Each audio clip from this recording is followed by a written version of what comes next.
Welcome to the latest episode of the Show Report, your weekly show through the 2025 season, diving into Maryland football. And for the first episode in the offseason, I am Ahmed Gafir back again with Ricky Welch. Our guy Ben Strober is sidelined for this one with a conflict tonight, but it is a busy day for Maryland football after wrapping up the early day one of the early signing period. And just days removed from ending the 2025 season, year 7 under Mike Locksley. So, Ricky, it's definitely a lot to catch up on today. Yep, busy time of the year. Treasure Portal will be right around the corner. National Signing Day. A lot of stuff to get to, but first, got to get to the end of another disappointing season under Locksley. First, I guess we take it to the offense first. Just kind of our biggest takeaways. What was yours? Yeah. Obviously, Maryland coming off that 38-28 loss at Michigan State. Deflating, like you said, just a chance to kind of get right, on the right side of the win column and kind of close the season out on a high note. I'd say that, really the biggest takeaway from that game was really Malik Washington. I thought he was able to obviously, finishing with 459 passing yards, second most in a game in Maryland history. So I think that having that type of performance in your season on a personal level is good. But like you said, I think just the consecutive losing, I think it definitely takes a toll on just this team really. So definitely, I think it was just a little bit deflating. You expected the secondary to be a little bit better in this one, kind of take away some of the big plays, but Michigan State, those explosives really showed up. So I thought that both offenses had no problem finding success, but unfortunately Maryland was not able to get enough stops. What stuck out to you in the season finale? It clearly, like you said, had to be Malik Washington, and specifically on the offensive side. I mean, great way to end the season. It's been a little rocky. We actually didn't talk since even before the Michigan game was the last time we talked, and that one was a little rough for him as well. But finding some receivers that he hadn't really found all year. Jalil Farouk in the last two games kind of showed something. I know he's gone next year, and that's kind of a mute point, but it was good to see Malik being accurate. Probably his best game as a Terp, being the last game, and you still got 2 more years of potential eligible, 3 more years of eligibility, but probably 2 more likely years with him at your quarterback position. So that's a great sign to look forward to. And then I'll kind of take it to the whole season takeaway. Kind of being a shocker to me that's kind of gone under the radar is how good the offensive line was at pass blocking. A lot of returnees, Aluba, Alan Huron, and Michael Hershey, kind of the whole right side was the returnees, and they'd struggled most of the year last year. And you bring in Rochelle Perry on the left, as well as Isaiah Wright coming back from injury. And I don't think much was expected from the group, but they really put Malik in a decent enough spot. I know he had some deep accuracy issues, some balls swatted down the line, but Alan Huron was arguably the most improved player on the roster from last year. I think we knew Wingate had it in him a little bit, but from how much Huron struggled last year to this year, I thought it was a great jump and above average passing grades on PFF pass blocking grades. As much as the run blocking was very subpar, I thought the pass blocking was a good sign. With you're going to get Bob back, you're going to get Perry back, Hershey back as well, and looking forward to the offseason, you can probably fill in those other spots, but that's a good sign to keep Malik upright with these guys with more eligibility. Something that I didn't expect at all. So it was a good sign. One of my biggest takeaways. I know you wanted to talk about the receivers, which is also a huge takeaway. I'll let you take that from here. Yeah, absolutely. I mean, I think just kind of this year, obviously the receivers, this past weekend, all 3 of those guys were able to get some production. Octavian Smith climbing in the career catches column. Jalil Farouk, I believe, has posted 9 catches. So a lot of these guys were able to kind of end it on a high note. I know Jalil Farouk had that touchdown that went through his hands, and so again, just kind of the miscues. But I think it kind of highlights really the highs and lows, but just kind of a little bit representative of maybe what some of the bigger problems were in 2025. Just kind of the skill players kind of just really lacking. I think at wide receiver, there was no true difference maker. And I think that there was a lot kind of put on Malik because of maybe some of arguably the weakest wide receiver room that we've seen under Loxley. And then when you just kind of look again, obviously like you mentioned, what went well like along the offensive line. Yeah, pass blocking was great, but run blocking was subpar for a second straight season. Coming into this year, you really thought Pep Hamilton, and that was something that you'd heard really, excuse me, when he arrived last year as the new offensive coordinator. I mean, and going into spring ball, they made it clear that we have got to figure out a way to run the football. It's the Big Ten. That's what you've got to figure out. And there were definitely flashes at times where it seemed like Maryland was kind of able to improve and kind of create balance, as Loxley says. Balance isn't always the ability to do both, but it's kind of the or not having the balance in terms of the big plays and whatnot, but the ability to do both. That's kind of the key. And right now you can kind of say that Maryland had one hand behind its back offensively with that running attack missing.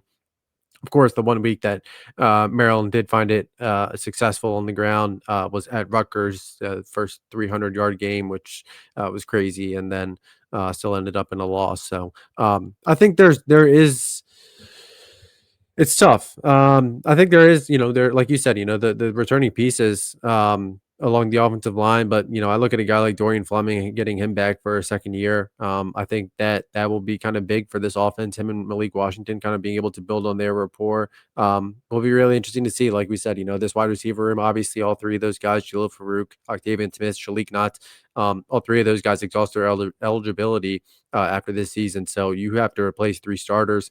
Obviously, we'll get into it later. So, two wide receiver spots that were open this cycle. Josiah Teasley and Jaden Kitchens ended up being those guys. But you're going to have to go out into the portal, be aggressive, which is something I expect Maryland to do. But, I think that obviously is a glaring concern. Being able to kind of replenish that wide receiver room, but kind of being able to get a guy like Dorian Fleming back, get a guy like Malik Washington back, who does a really good job learning, picking up things. Doesn't local coaches say it as well. Similar to your freshman year, you don't have to tell him things twice. He does a good job kind of picking things up, absorbing and applying. Obviously, some of the footwork, whatnot, things like that, and just touch on the ball at times. I think there are things that he can work on. But I think overall, I thought he showed more upside in 2025 than Bryce Underwood did. I think that Blake Washington definitely made his case for a gem at the position.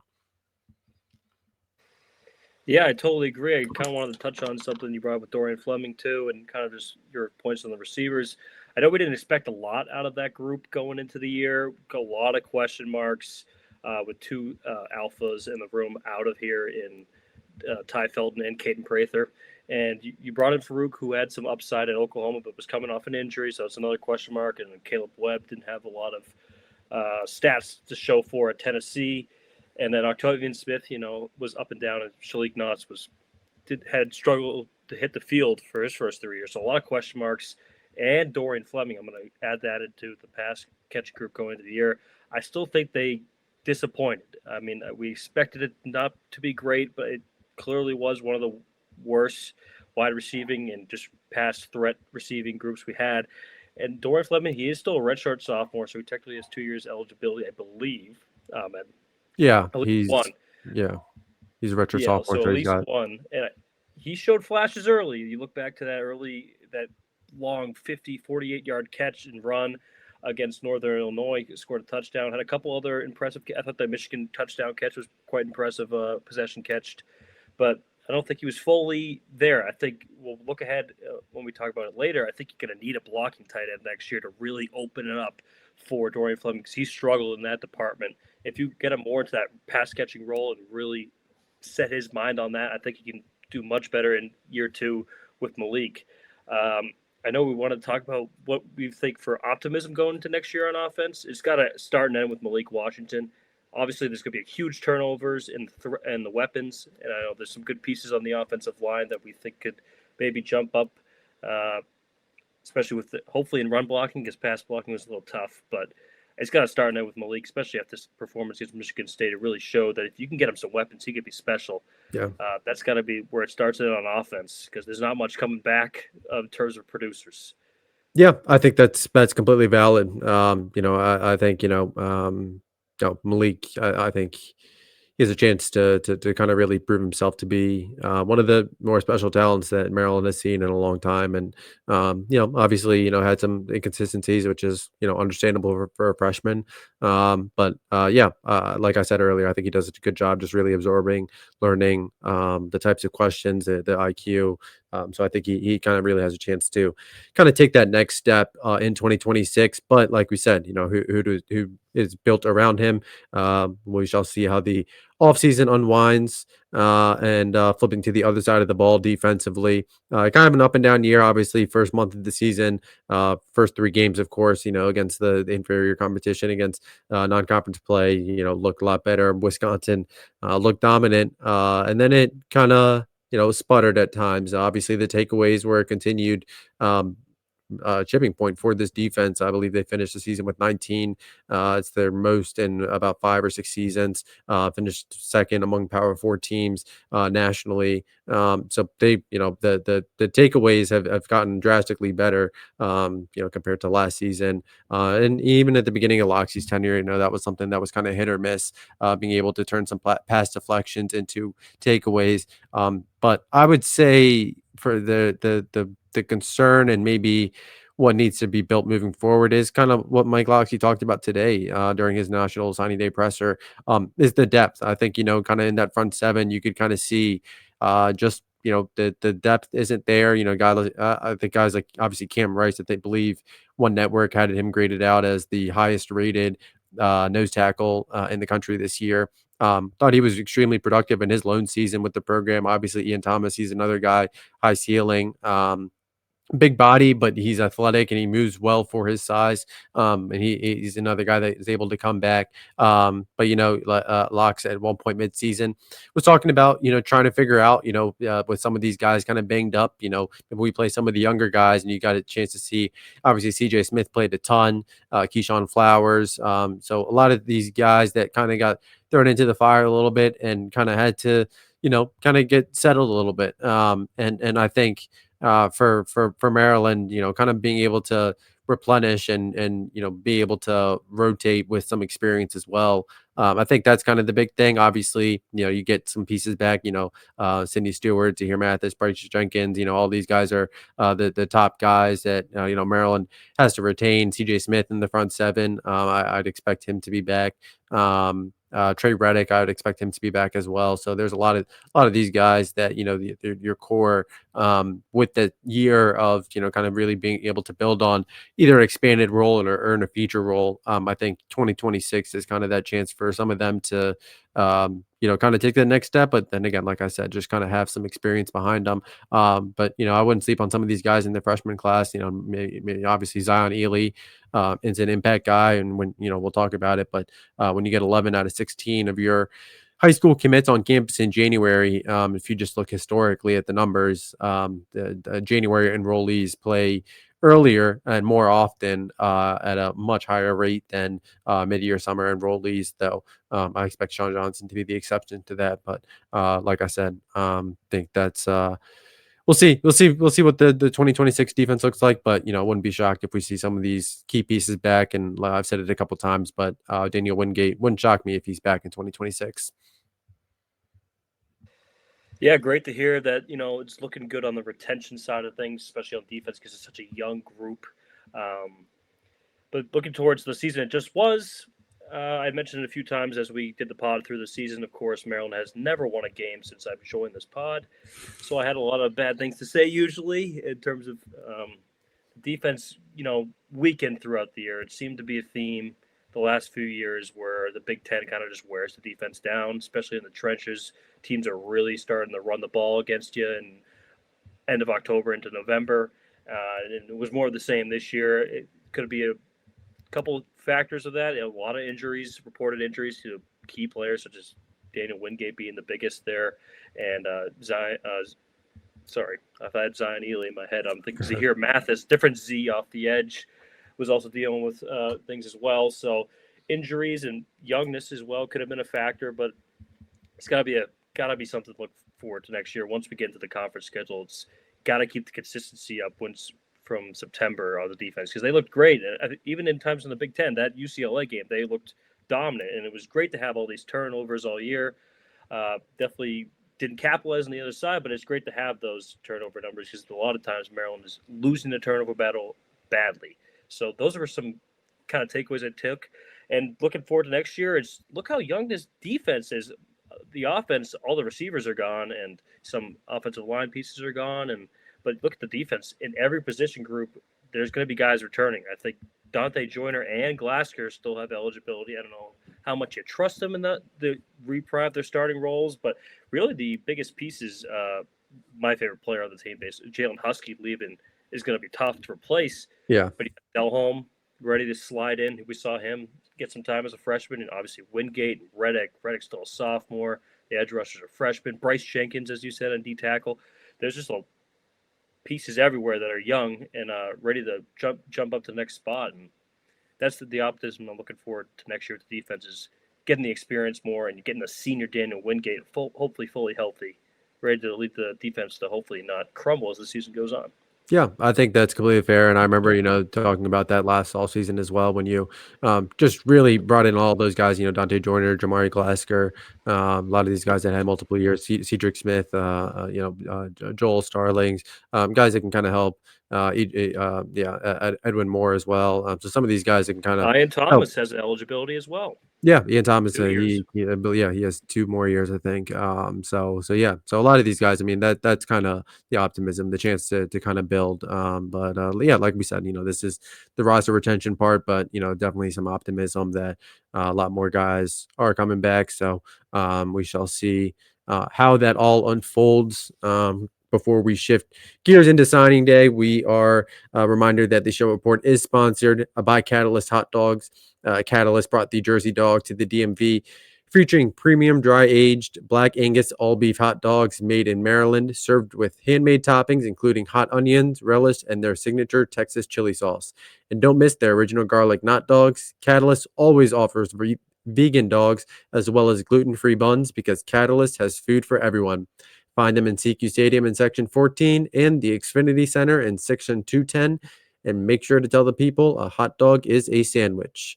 And with that, we will look at the first wave of additions for Maryland. Obviously, like we said, Maryland put pen to paper on their 2026 recruiting class. A little bit of surprises on signing day. A couple late developments there. Obviously, kicking off the day with a flip from Josiah Teasley, listed at 6'5".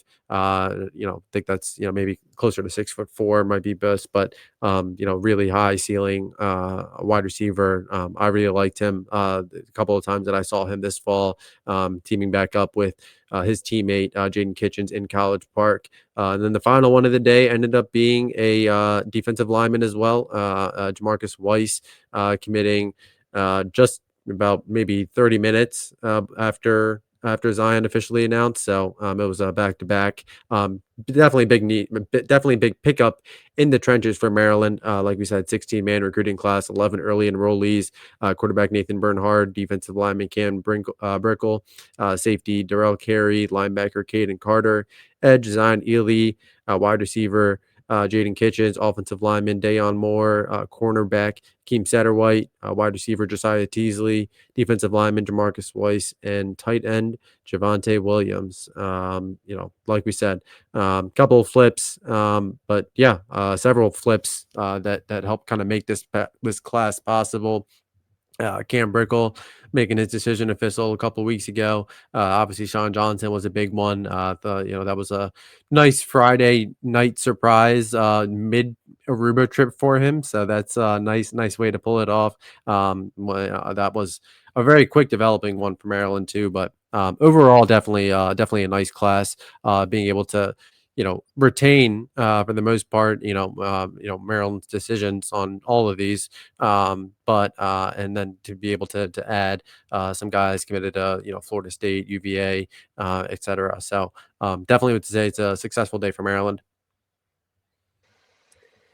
Indeed, it was. A couple thoughts for me before I shoot it back to you with a couple questions I had for you because I don't live in the area anymore, so I'm not as tapped into some of these Baltimore area schools and Maryland schools as much as you are. But gotta be, one and only Zion Ely. That's the one guy I have went on my way to watch, knowing the shocker that happened almost a year ago to the date today, where Zion Ely verbally committed to Maryland, and this guy is just gonna be. He's got to be a beast. I mean, the size, the length, the athleticism, the speed off the edge I see on this high school tape is just out of the charts. It's crazy. So obviously, this is the biggest recruit in Maryland or highest rated recruit in Maryland football history.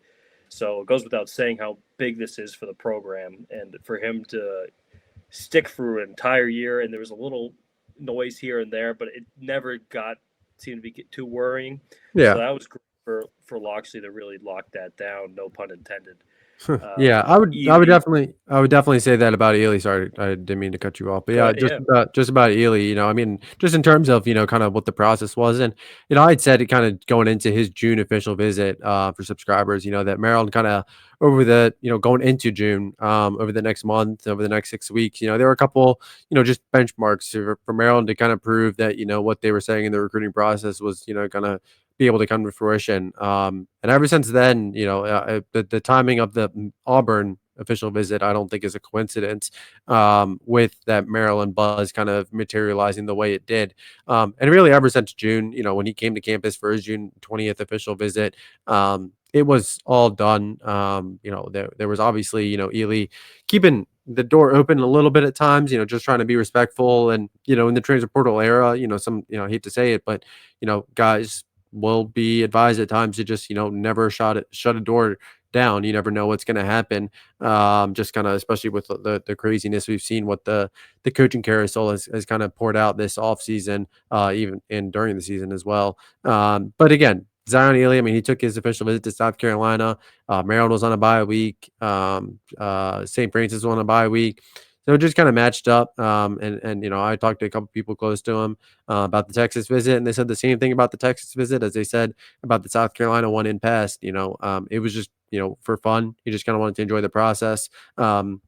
I went over to St. Francis for their signing day ceremony on Wednesday afternoon, and I asked Zion, what was kind of the process with other schools over the last couple of weeks. How serious were you looking at them? And he said, I cut them off. I stopped, and that was exactly what I heard. After the South Carolina official visit, I had heard the South Carolina staff was trying to reach out to a lot of people close to Zion to try and get in touch because they didn't really know if things were going, if he was interested, what was happening, and so all signs really pointed to Zion Ely sticking with Maryland as long as Mike Loxley was back. And like you said, 6'4", 220 pounds. St. Francis Pro Day, they had their laser times and all that, and he had a 4.35 at that pro day, which is definitely NFL caliber, but routinely tests in the 4.4 range, closer to that. But like you said, just a explosive, twitchy athlete. The length and the speed combination makes him a really dynamic weapon. And then when you just kind of look in years past, just really Maryland struggled to really build the pass rush, and then you fast forward to now, to having a couple young guys being part of a really dynamic pass rush for Maryland. Definitely an encouraging sign, but um, really, I really thought a couple of times about like making bets on Twitter with some people who were posting about Zion Ely, and I was like, there's actually just so much more downside than there is upside. But so that was kind of what held me off. But just know every time I saw those tweets and fear and concern and whatnot, it was always done. yeah, it's music to my ears. It's just great to hear, and like you said, just picturing. Hopefully, if you retain both those freshmen we have now with him, and they're also young, it's going to be a great sight to see. And I'll be down there. I think they're playing UConn week 2. It's right around the corner for me, so I'm hopefully getting in there early to see that. And then just to the rest of the class, kind of wanted to pick your brain a little bit on it. You came out with a quick article over on Inside the Black and Gold about your superlatives. I kind of wanted to see who you thought I feel like last year a lot of people were talking about City Stewart as potential diamond in the rough, and in years Yeah. past, even Therese Davis, we thought was kind of in that conversation as well. So I was gonna want to let you you a chance to say like who's your guy? If you had to pick one, obviously you can go down the list, but who would be Yeah. your guy to really keep an eye out for being a Yeah. gem? Yeah, I think last year was Nasir Taylor too was something. I mean, I really like Nasir. Him and DN who went to Penn State. They were just kind of Cortez Harris. They looked great together. And Sydney was just a man going into to Maryland. Just really handled himself well. So definitely think there's a chance that Maryland can kind of continue that. I really like both wide receiver commits.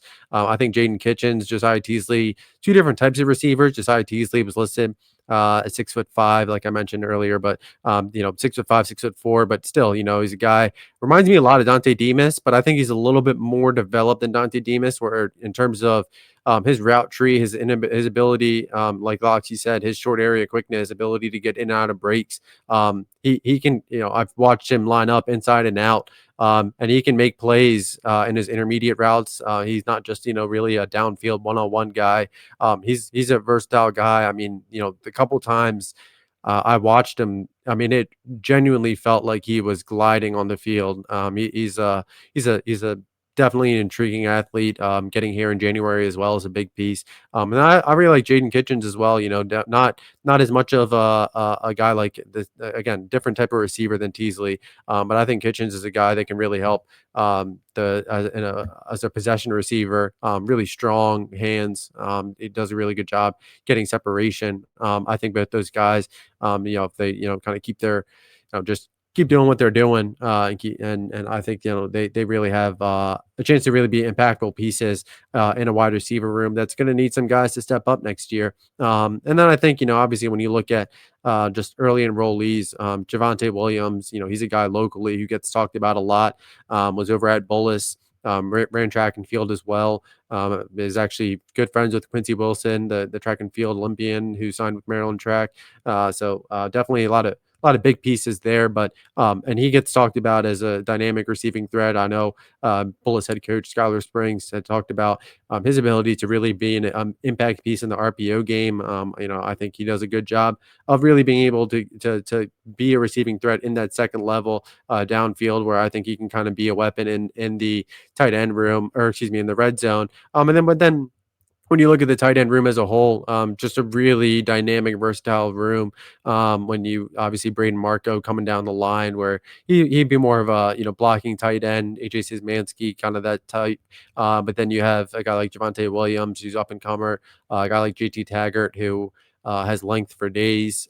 He's coming up, burned his red shirt despite enrolling in June and coming off a torn ACL and during his senior season at Calvert Hall, and then obviously Dorian Fleming leading the room. I like all those guys. Darrell Carey, I think he's another guy. I wouldn't rule him out at all. I think he's a really high player, really high IQ player. Someone Maryland really liked early on in the process. Was very clearly a Maryland Penn State battle through and through. And Maryland was able to kind of capitalize on Penn State, making a head coaching change, something that really caught him by surprise. And there was no real consideration about Virginia Tech or whatnot.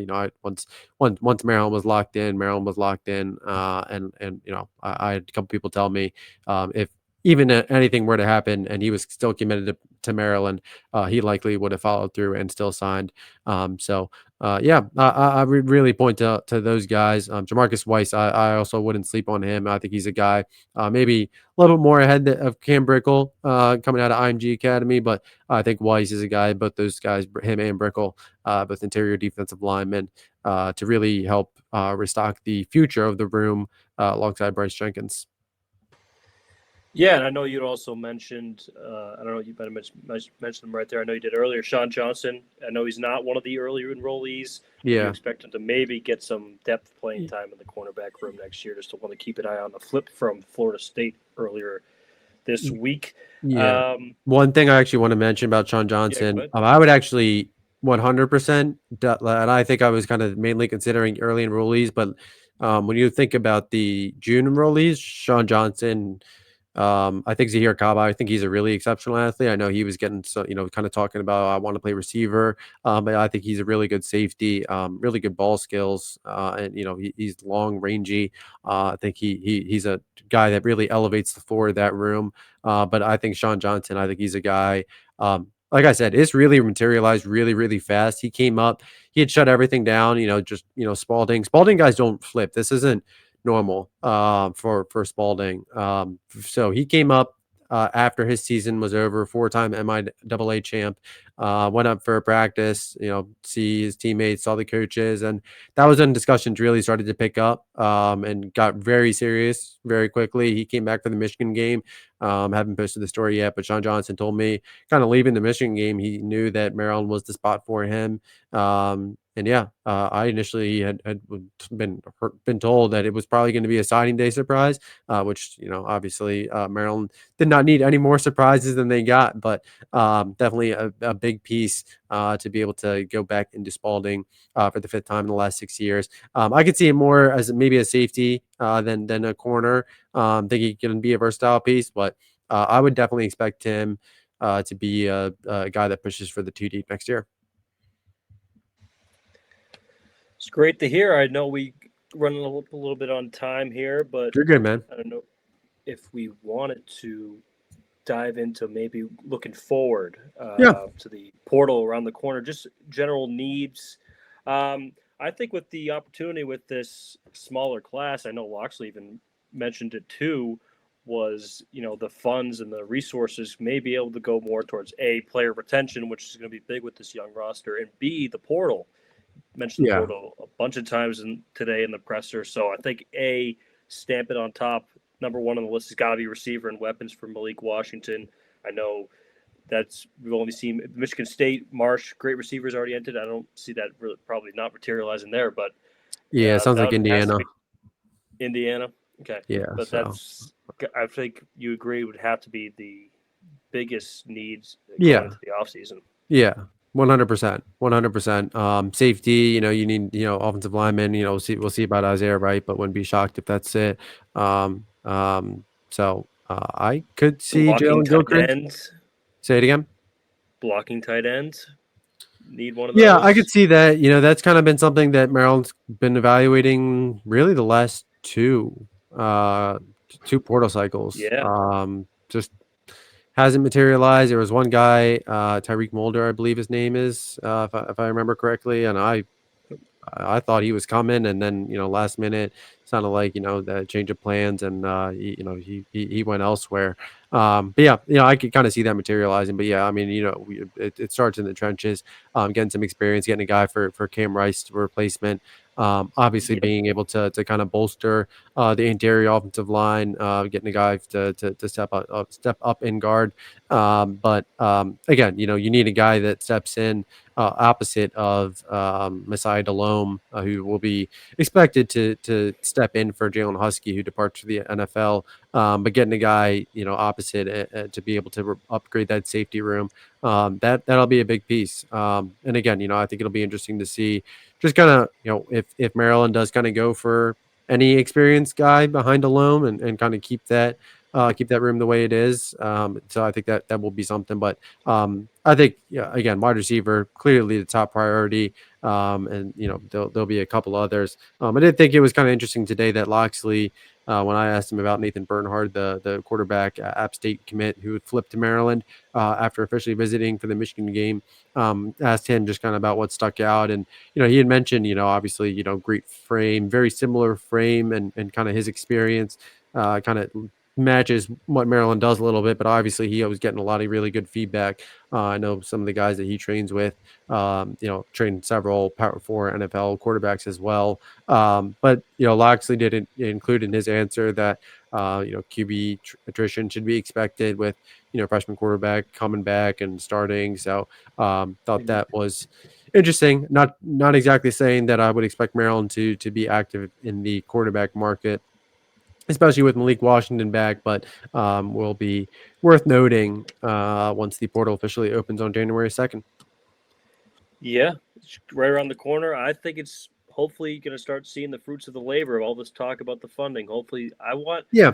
we talk about the depth problems. I think now the team is so young, and hopefully most of them come back, that's kind of built in depth a little bit. And I think it's time to go get a stud. I mean, use that money wisely. And I think so many times I feel like we're under talented. I think it's time to identify a spot where that's wide receiver. Look at last year, we almost got Mansour Delane, or at least we were in the conversation. He was one of the best corners Yeah, in college football yeah, last year. That was a prime target. If you get someone like that, really get someone at the top of the list, I think it goes a long way. Rather than get, the depth guys are great to fill in spots, and I know Maryland needs to spread their money in the right places, but I think it's time to get a stud in the portal. It yeah. might be hard, but I think that would go. That's what I'm looking for. Start seeing where this money's coming from, and hopefully, especially with the smaller class, that it could be a lot of fish coming to the Maryland pond. Yeah, absolutely. One thing I glossed over and we pivoted and I started to say Jalen Gilchrist about portal and whatnot. Yes. Wasn't referenced him essentially transferring. I was actually going to continue to say, it'd be interesting to see if he kind of pushes for a starting spot next year. Wouldn't have shocked us at all if he ended up starting this past year if he remained healthy by the time conference play turned. He was a guy that he got praise as soon as he got here. So will be interesting to see if he's kind of the Alan Huron replacement, or if any other big fish decide to enter the portal. But Interesting. We'll we leave that there. yeah, we just got to see it to believe it first. But Yeah, I we shall was. see. But we got a couple weeks, almost a full month until the portal officially opens. So a lot to sort out. Like we said, roster retention is a big part of this. We'll have plenty of that over on the site. But for now, that will do it for the latest episode of the Show Report. As we shift into the offseason, we'll dive more into portal updates, roster review, head of spring ball, keep you plugged in with all the latest news, updates, everything you need to know heading into the offseason and 2026 season. Make sure you stay locked in over on InsideTheBlackAndGold.net for all your Maryland news, with Big Ten football officially over, basketball season and conference play around the corner, and the recruiting cycle set to turn to 2026.